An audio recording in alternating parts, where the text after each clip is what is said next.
Near Geildorf in the district of Schwäbisch Hall, the world's highest wind turbine is being built.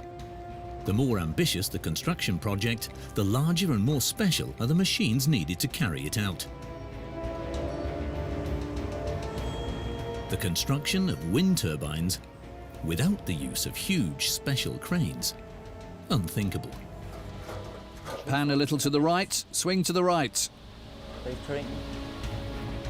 Cranes are specialists for lifting and lowering huge loads. The crane operator often works blind. The rule is, listen rather than look. He's not allowed to do anything without a command. That's the first thing. So above all, when people are standing there, he's not allowed to pull or swing at all. Everything has to be done on command.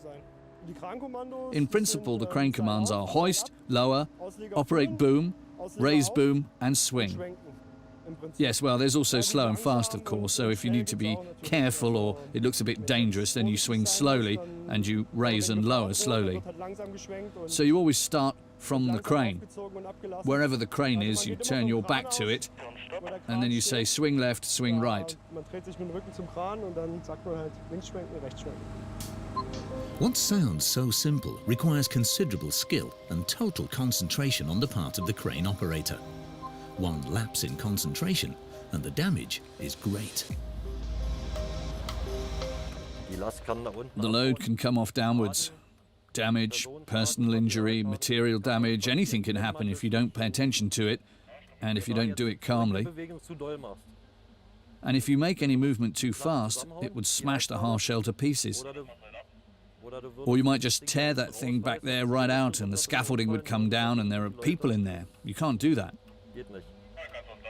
Now it's the last 10 centimeters he wants now, or the last 5, I don't know.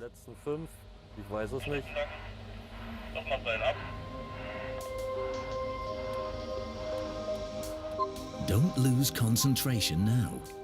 Crane operator Ralf Karras skillfully brings together the parts that weigh several tons. Millimeter work on the joystick. Swing slowly to the right.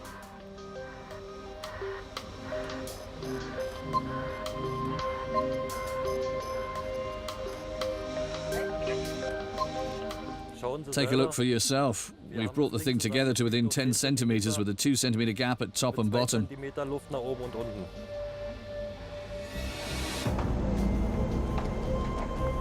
The Swabian wind farm is aiming for a hub height of 178 meters for one of its towers, 14 meters more than the previous record holder from Rhineland-Palatinate. So this is about setting the world record. This is a prototype tower, so we as a team are building it for the first time. Other turbines are easier to build, but with this one it's all new and we have to speak to the construction management or the project management specifically and sort out which cranes we need, and then we order them. When I order that crane, it's because I need the final 94-meter height of this concrete tower, so that it can still get the weight of the adapter up to this height. I need the 11200 for that. But there is a smaller one, the 1750, but it would be too small for this tower.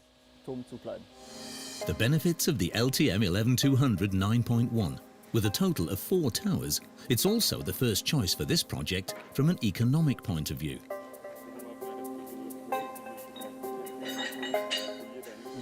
With this crane we can also move very quickly from turbine to turbine. Moving times of up to 4 hours are possible. With other cranes we need much longer. With the LTM 11200 moving times are very fast, and we can also install the wind turbine very quickly. We can also install a tip, and with this tip we can also put up higher concrete towers than with conventional cranes. Even without such lattice extensions, it's the longest. More precisely, the longest telescopic boom in the world. The LTM 11200 holds this record in the mobile crane category. The highlight? Its mobile base has a road permit for trucks, but without its various attachments and add-ons, of course. Not every step in the construction of a wind turbine requires the superpowers of the LTM 11200. Work on the ground could also be carried out by smaller versions, but in the end, it really is the size that counts.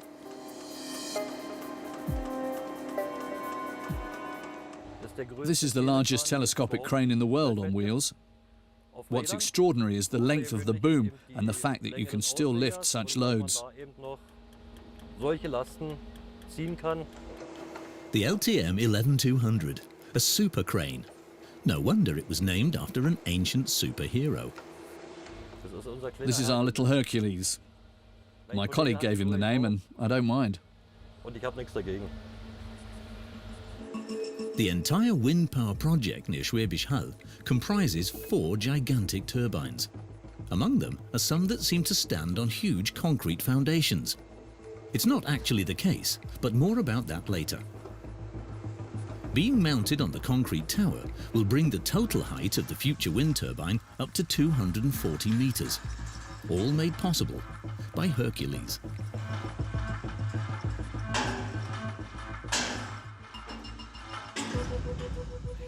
This Hercules crane, this LTM 11200, has built this active basin here, this tower. And you can see that these are individual rings which are always assembled from 4 prefabricated shells down here on the crane platform. And they were then lifted up into the construction area, and so this tower grew relatively quickly. But even then, Hercules quickly reached its limits. Another type of crane took over the task of achieving the desired tower height. This Hercules crane is a jib crane, and a jib crane always needs a certain outreach. So the higher the structure gets, the further away the crane then has to stand, of course, and the larger the crane footprint has to be. With this tower crane, we can always grow in height on a constant surface. The specialist used here a self-climbing tower crane. The top section pushes itself up hydraulically. Then the crane pulls the next lattice segment up parallel to the tower and places it in the resulting gap. Of course, at some point the limit is reached. You only have to think of the hoisting cable, which of course has to have a sufficient length. And of course, I need this crane to be able to climb only a certain height freely. So at some point I have to anchor it again somewhere. And to do that we need, let's take our hybrid tower here, which is a concrete tower that's braced into the foundation. And when this tower is braced, so to speak, then this crane can attach itself to this tower again and then climb freely upwards again at a certain height and can then operate. And if at some point I can no longer anchor against a tower or against anything else that's stable, then of course the limit is reached. Self-climbing, an invention to aid reconstruction after the Second World War. The self-climbing crane principle was patented by Liebherr in 1957. Back to Hercules. The powerhouse also has a job on the side, as a passenger lift. The fitters don't climb up to their lofty workplace on foot, they float up. No fear of heights. That's a basic requirement for the fitter's job. Here too, the rule is safety first. No work without complete protection. They wear a climbing harness, that's a full body harness with leg loops and everything, and if someone falls, goes down, they're hooked up anyway. After a few minutes flying time, the fitters reach the current tower height of 57 meters.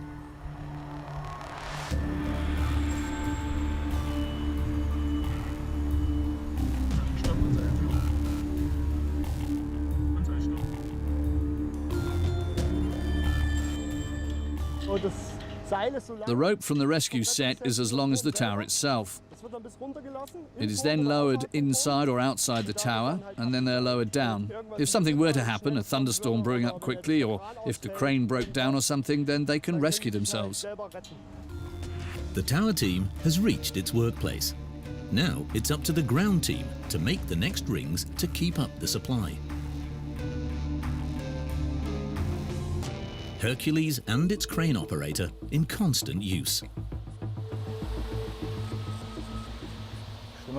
It's going in like this, right? Do you want to put it in here? Yes, the other A5 too, right? The other A5 a bit to the right.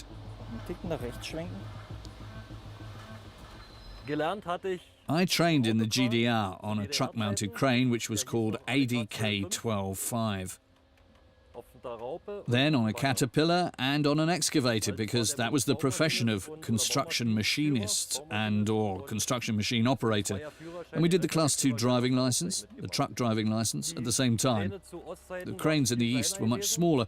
Some of them were lattice masts with 40-metre jibs, but with all this computer technology and everything else, it's all changed completely. The machine now takes over the necessary calculations regarding the interaction of height, load and angle of the jib. Swivel round. In the end, however, the fine-tuning is left to people. Perfect job. The half shells fit together like a zipper, but why do they have to be red? When the sun comes from there, some planes can't see the tower, and that's why the ring is red. It's at a certain height, and that's why it has the protrusions in it, because red lights still have to be put in. These are aircraft warning lights that flash at night. These are the ones you see everywhere at night, on the mountains, and they normally go in there, but they haven't been delivered yet, so they'll have to be installed afterwards. And you don't need the lamps during the day, that's why the ring is red.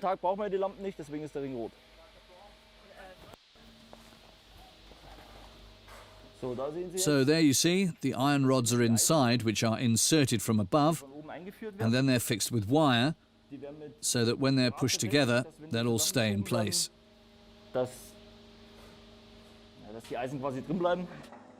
From now on, real manual labour is needed. With the hydraulic press, the foreman pushes the concrete shells, which weigh several tons, the last few centimetres towards each other.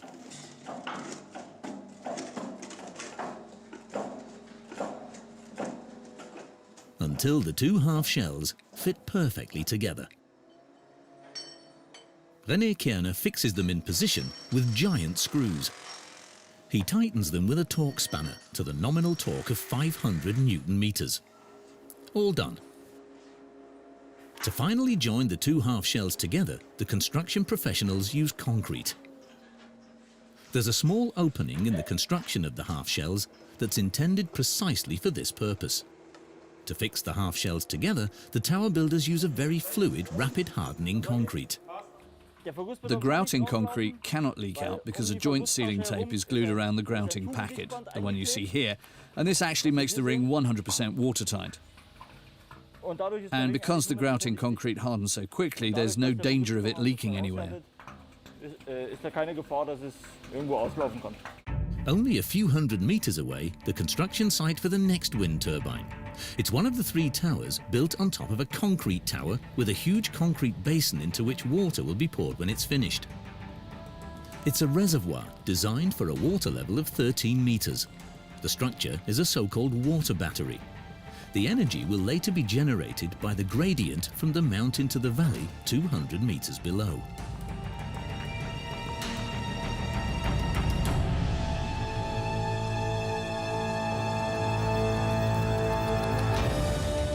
The actual battery is the water. When we pump it up from the valley, the water is stored here in this reservoir, both in the passive and in the active reservoir. And we then have what you call a potential, and that's up here. And as soon as we need water, we release it into the valley and then generate electricity via a turbine. We have 160,000 cubic meters of water that we send back and forth between the mountain and the valley. By using it as a water reservoir up here and as a wind power site, we've used the area twice, so to speak, as a battery or a storage site and as a power generator at the same time. The trend is to go even higher, and here with the 40-metre basins we only had to build a 120-metre tower on top, and then we were already at 180. So 1 metre in height is about 1% more wind yield. That's roughly how you have to calculate it. Theoretically, it is simply a question of economic efficiency. Of course, height initially means higher production costs. Theoretically, there are limits to physics at some point, but you could certainly build a wind turbine on top of a 300-metre high-rise.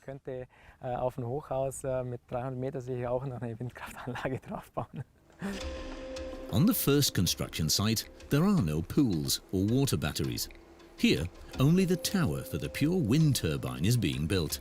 In the meantime, the half shells of the red ring have hardened, and Hercules hoists them upwards to a height of 60 meters to their final destination. With every meter of height, the work becomes a little more difficult for crane operator Ralf Karras. Every meter of distance requires a higher degree of sensitivity for controlling the yellow giant. It's not really something you can learn. You've either got it or you haven't. You have to be aware of how long the boom is, and with even the smallest movement, if I move millimeters down here, something moves 10, 20, 30 centimeters up there. And you have to do that calmly and professionally, because otherwise it won't work.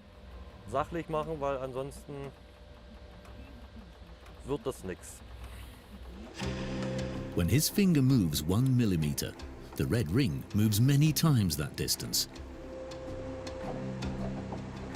Now the tower team is called upon, and they'll need to use physical strength. The perfect interaction between the crane operator, Hercules, and the assembly team makes it possible to put the individual rings of the tower together like pieces of an oversized Lego puzzle. Until finally, everything fits.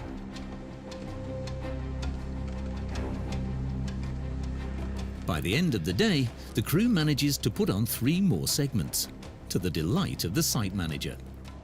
We've now reached a concrete tower height of almost 80 meters. We can attach another concrete segment with the LTM 11200. Then tomorrow morning we will attach this top to the crane and can put up the last 4 rings of the concrete tower so that we reach a total height of 96 meters. The red-colored ring warns low-flying objects like helicopters of an obstacle at their altitude.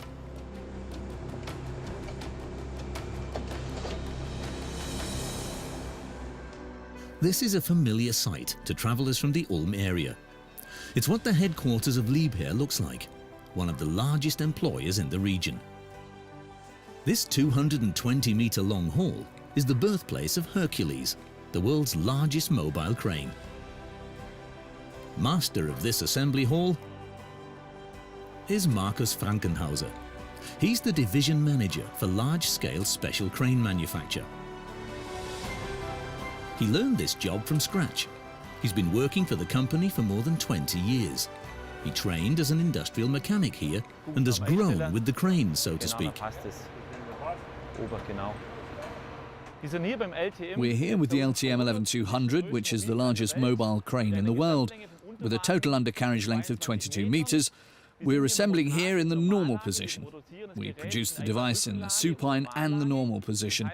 The normal position here is the way it will later drive on the road outside, and we're currently assembling the engine, plus the cladding, panelling, the splash guard.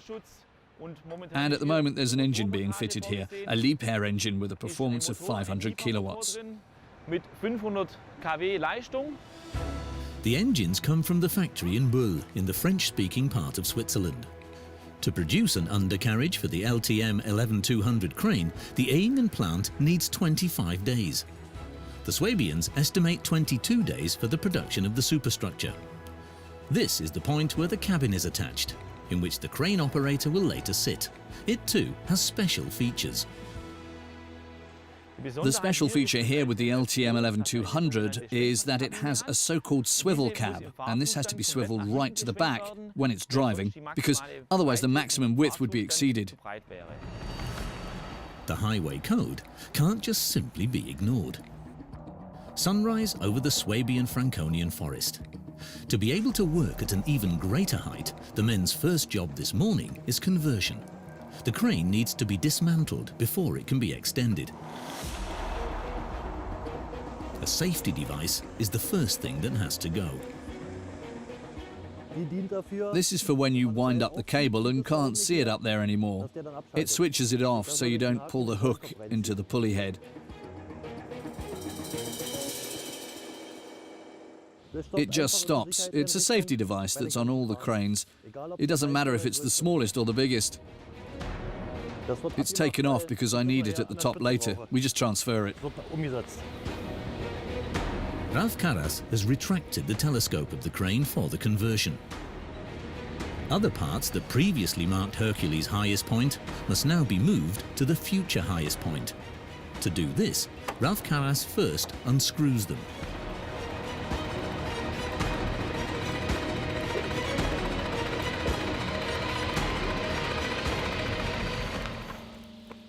It's just like this floodlight up here for the aircraft and the anemometer. They're all safety devices, and we're moving them because we're making the boom longer now.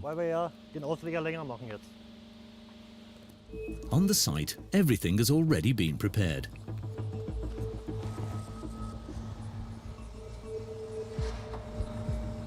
The pre-assembled lattice sections lie just a few meters away. They'll then be moved to the end of the telescope with the help of a small crane, fitted on perfectly and fastened into place with bolts. That's the plan. The 25-meter lattice sections are now being installed in front of the jib so that we can reach the lifting height and the final height of the tower and still get the loads up there. And that's why everything, limit switches, wind meters, floodlights, everything is being moved, because that will be the highest point up in the sky. Crane manufacturer Liebherr also assembles lattice masts, but in completely different dimensions. The number of lattice elements varies, depending on the height the customer wants to reach and the space available on the construction site. Dieter Meyer supervises the very first assembly of the new crane. Of course, it's always exciting. Yes, I've done it several times now, but setting up this long system is always an interesting feeling.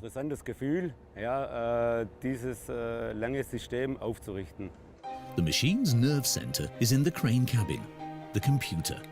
And here I have the so-called setup screen, and the setup screen tells me, or rather I have to enter, which equipment I have currently attached or am attaching. If you see all the abbreviations here, the abbreviation TXX stands for Adjustable Angle System, for example. Then I have my 202T counterballast here. This area is my support, and based on the entries, I then get my current load tables here, which I can then retrieve and immediately see where I can lift how much load and with which tele length.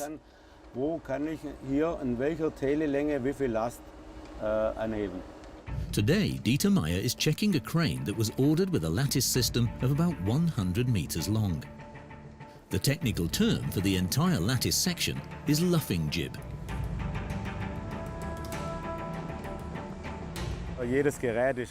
Every piece of equipment is very special because, among other things, they are also sold with different equipment.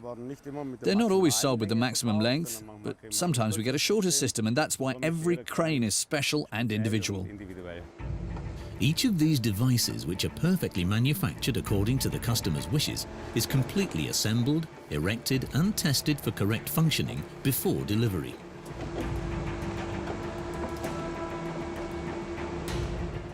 So the first test section went really well. It's like with a car. Every car is the same, but not the same. Each one has its own quirks to begin with, and then we fix them. But that's what we're here for. Due to the large number of parts that are fitted, it can happen that we have to optimize something at the end on the acceptance test bench.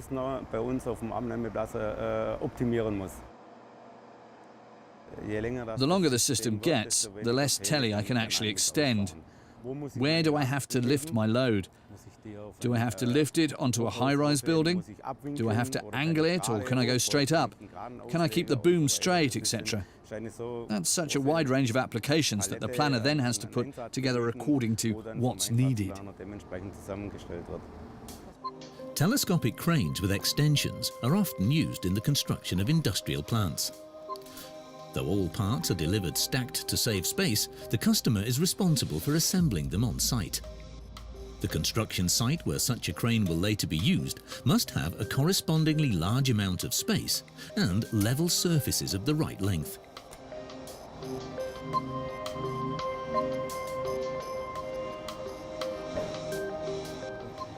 We can now see that we've got the maximum length here. That's what we wanted to achieve. We've now raised it up to the 90 meters we spoke of, and will extend this with the NI system with 4 segments. 6 meters, 12 meters, 12 meters. Reducing head and runner, then the whole system is actually complete. Erecting the crane to its full length is carried out in separate stages. Under real conditions, assembling something like this is not quite so simple.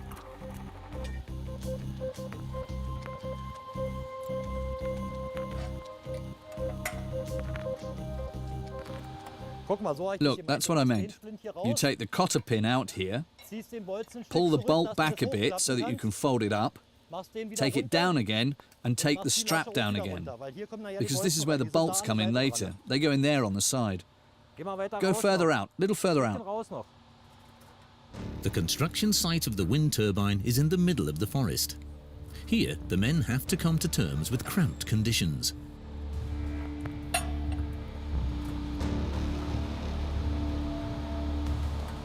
The situation is made more difficult by the fact that the assembly team has not been working together for very long. The men don't know their colleagues well enough yet. The team is not perfectly attuned.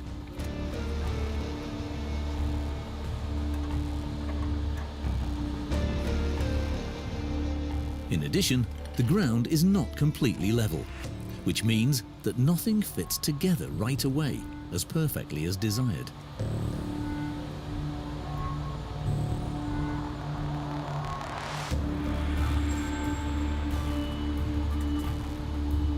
Minor slants or tilts mean that the work has to be done over and over again. That takes time. It's already becoming apparent that the assembly team will not be able to keep to the construction management's plan to have the extension in place before the lunch break. But the men have to remain calm and relaxed despite the delay. They know hectic and haste would have exactly the opposite effect. Yes, that's the wrong chain. It's uneven. Let's see if we can get it in. Shortly afterwards, they have to stop.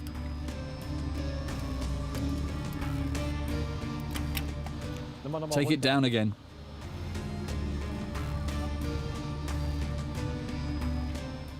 These are the hand signs for crane drivers. We don't need a radio or anything else. Peter, Michel has to go out again. We have to get my chain in. That one's uneven. It's not the same. Peter, you go in and pull the boom up a bit. Pull the boom up.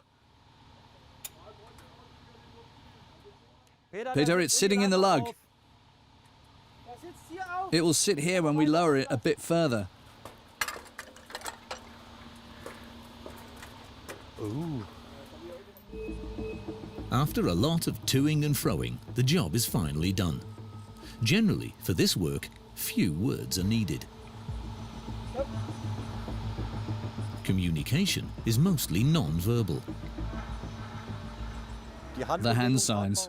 Crane drivers don't need to talk to each other much. They just make a bit of a sign and then it all works. As long as it's a well-rehearsed team. But that's not yet the case here. And it's a brand new crane.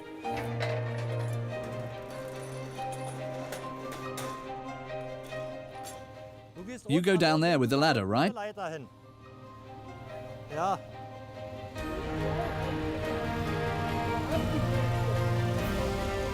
Things are progressing, a little slower than planned, but steadily, element by element.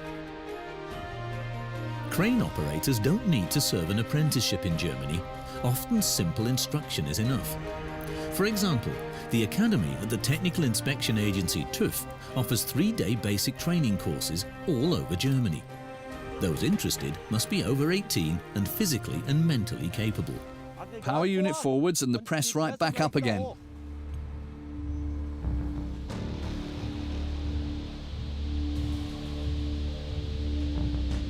Of course, such a crash course is no comparison with the professionals' years of experience. But even they were learners at some point.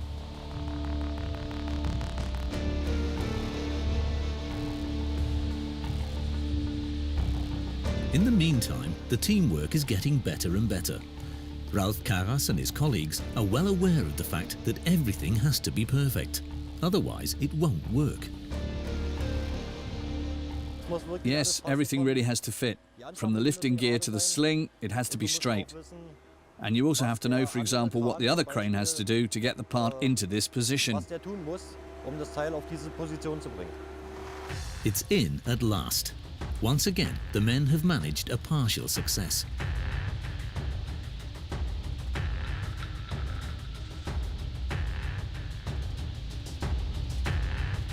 At Liebherr, they know how important teamwork is when assembling the huge cranes. The better the team harmonizes and works together, the faster they can be assembled. When everyone can actually rely on each other to do what they have to do, without anyone checking up on them specifically, the easier it is, of course.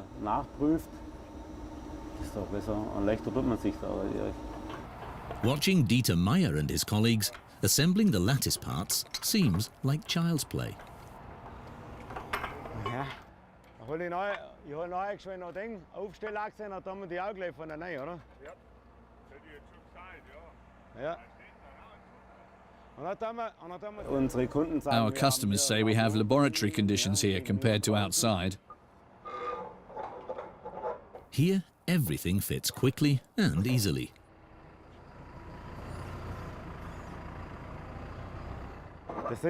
These are the so-called laboratory conditions, and get it there, clean.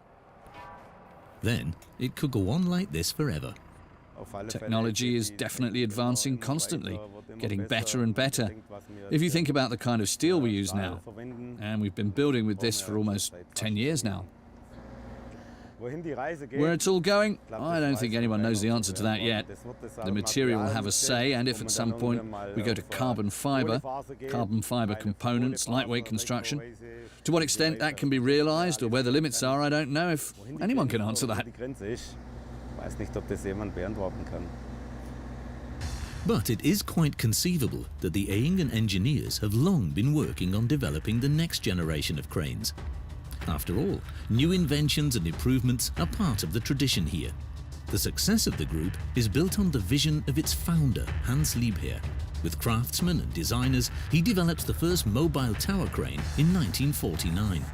Within a short period of time, the pioneer small construction company became a construction machinery manufacturer that has been able to maintain its role as world market leader in the mobile and crawler crane section to this day. Incidentally, second and third place went to Tadano Faun, a Franconian company bought up by the Japanese, and Manitowoc from the USA.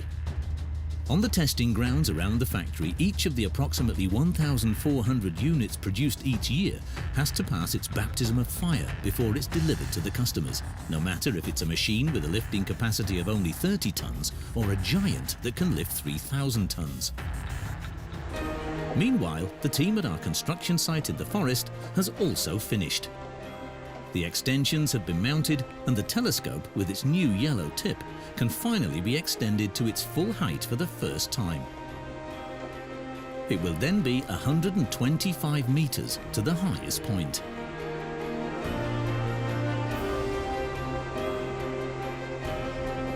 Attaching the additional 25 meters of lattice extensions took more than half a working day.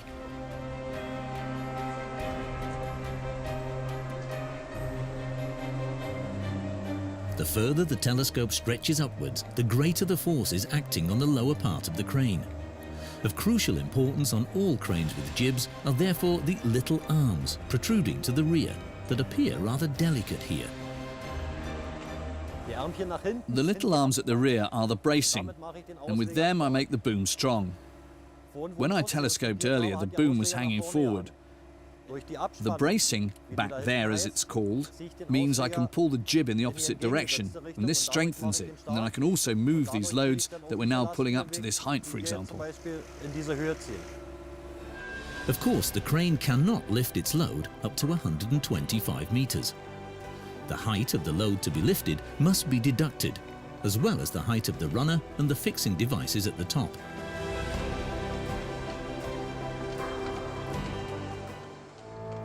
The The maximum load of 1,200 tons stated in the brochure can only be handled by the LTM 1100 under certain conditions, deploying additional equipment and at a maximum radius of 3 meters.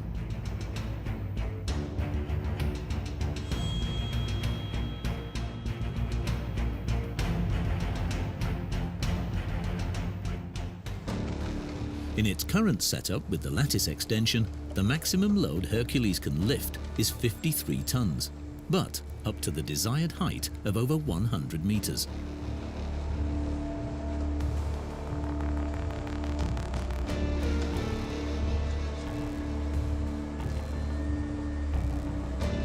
Lifting large loads is unthinkable without the appropriate counterballast, and that has to be solidly anchored. So, obviously, the crane is only mobile without ballast and with the telescope retracted. On the road, we move the unit from the driver's cab at the front. All that's needed to drive it is a Class 2 truck driving license.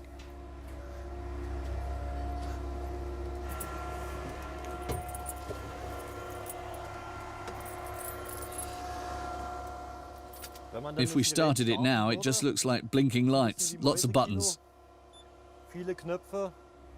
And a lot of control displays, which all mean different things. Since the crane can pump itself up and lower itself again, you then have level up and down, and then you have some locks in there. Different steering programs to drive a machine this size onto different construction sites, either straight in or completely sideways. Or the front axle steers this way and the rear axle steers that way. The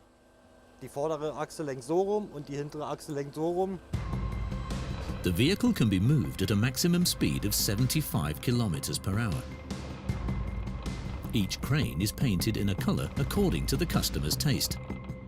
This colorful vehicle, for example, is going to a customer from Japan. All 9 axles of the LTM 11200's undercarriage can be steered separately. Vehicle driver Florian Stur demonstrates some of the computer-aided driving and steering programs. His job as an equipment tester also includes carrying out test drives.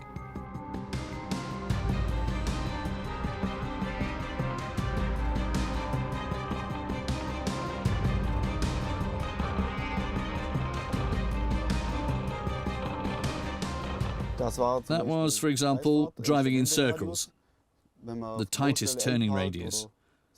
When you park or position yourself on the construction site to do crane work or staggered driving, when it gets really tight and you need to get it into a narrow space so that the crane is in the optimal position for its work. In order to be able to do its work, the crane still has to be assembled on site. When it's ready to move, quite a few things are missing. Here, the telescopic boom is missing, because the crane, as it's being driven now, has 12 tons per axle, and that is only permitted in Germany, so it's not allowed to be heavier. And the telescope comes to the construction site on a low loader, is then set down on supports, then you drive under it with the crane, and then all the bolts are bolted for the luffing cylinders and for the telescope, and then the crane can work. A Class 2 driving license is sufficient to drive the vehicle on the road. But truck drivers should also be familiar with the technology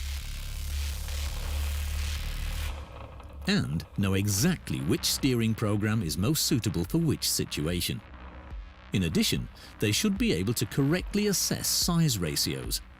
The vehicle is 3 meters wide and 4 meters high, with an overall length of 22 meters. Dimensions are also important for this type of crane.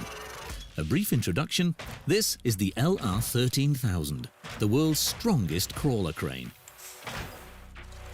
Here it's assembled completely for testing purposes and then delivered to the customer in numerous individual parts. It should be noted that each individual part must not exceed the permissible overall weights and maximum dimensions for transport. That means that each part is limited to a maximum width of 4 meters.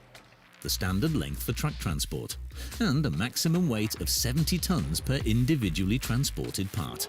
Meeting these specifications is the real challenge for the mechanical engineers who designed the LR13000. The result is a gigantic puzzle. The number of its individual parts, however, depends on the future job for which the crane was tailor-made. But we can safely say this much: it can easily add up to 250 individual truckloads. The speciality of the giant crawler excavator is lifting extreme unit weights.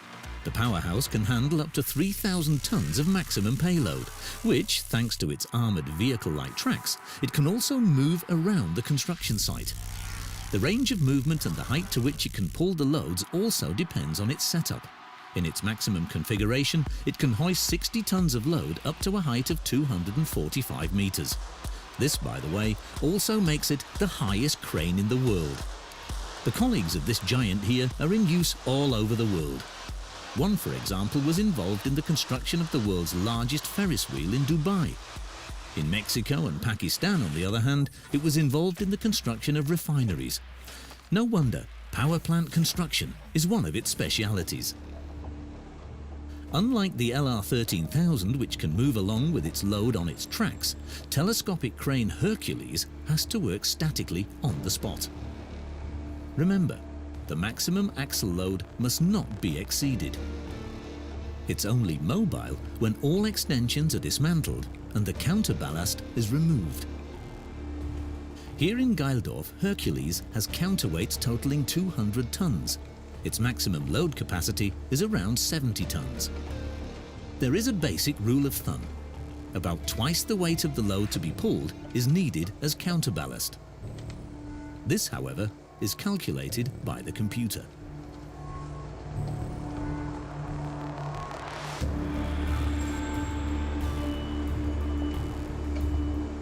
Each of these strong cranes holds its own record in a different discipline, qualities that predestine them for very different applications. The winch winds up the steel cable almost endlessly. It has a total length of 185 meters and a dead weight of 2,120 kilograms. To be able to operate, Hercules has two such steel cables, one for the left and one for the right telescopic guy, controlled by the professionals close to the ground. We now have a tip on the top.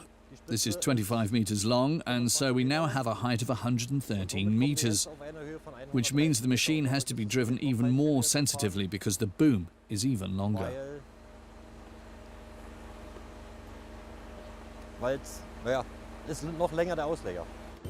Each crane operator is allowed to work for a maximum of 10 hours. Extreme concentration is required on this construction site. But that's why there are 3 operators for each of these cranes, who take turns in shifts.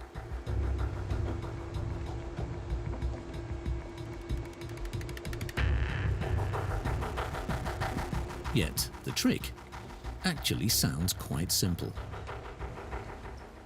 Swing calmly, swing very calmly. Move the jib very calmly, because otherwise every hectic movement unsettles the load more and more. And then bring the loads into position up there in a very still condition. Right up there at a height of 100 meters.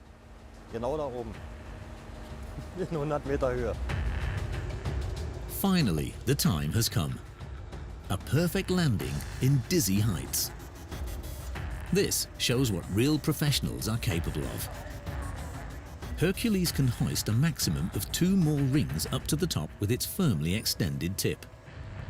After that, the tower crane comes into play, as it did for the other 3 windmill towers.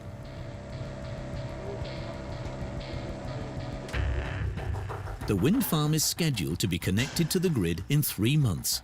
The towers will be completed in a few weeks. We're building something, yes, and we like it. I've been interested in building since I was a teenager. I was a carpenter before that, and then I got even more involved in active building when I studied civil engineering. We create things, and out here, as you can already see, we build big, and that's fun, facing the challenges again every day and thinking about how we can move such big components and how something big then comes into being. Yes, that's fun. Wie wir solche großen Teile bewegen und wie dann so was Großes entsteht, das macht Spaß, ja. And it has really worked. A new world record has been achieved.